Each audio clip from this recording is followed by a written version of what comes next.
Bonsoir et bienvenue sur les routes du Tour de Bretagne cycliste. 4e étape déjà, toujours sous le soleil. Une étape extrêmement spectaculaire aujourd'hui entre l'Heureux près de Rennes et ici même Fougères avec la célèbre, la fameuse et tant redoutée côte de la Pintrie. Il s'en est passé des choses ce dimanche sur la route de Fougères. Il y a eu des côtes, des petites rues, des embouteillages et bien sûr des attaques. 4 coureurs ont passé une bonne partie de l'étape à l'avant. Rousseau, Sokol, Van Baarle et Spox ont longtemps résisté au peloton.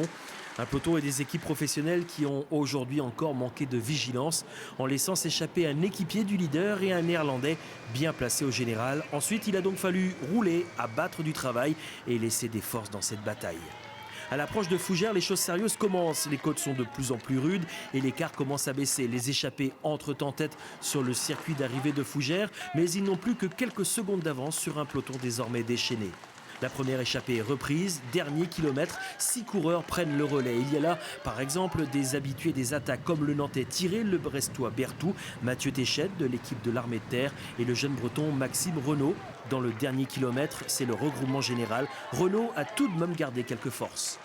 J'y pensais depuis 3 jours, j'ai pas trop fait d'efforts pendant 3 jours pour être bien pour cette étape-là, donc je me suis retrouvé devant, ça a failli le faire, mais je peux pas être déçu parce que quand il reprend, il était vraiment lancé, donc je suis quand même satisfait de faire deuxième.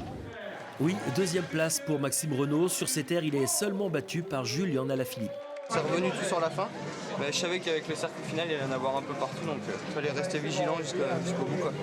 Au général, pas de changement. Zeudel est toujours un solide leader et soyons clairs, on voit mal désormais qui peut battre l'Autrichien. Demain, direction le pays de Loudéac, 5e étape sur 170 km entre Saint-Élo et le Quilliot.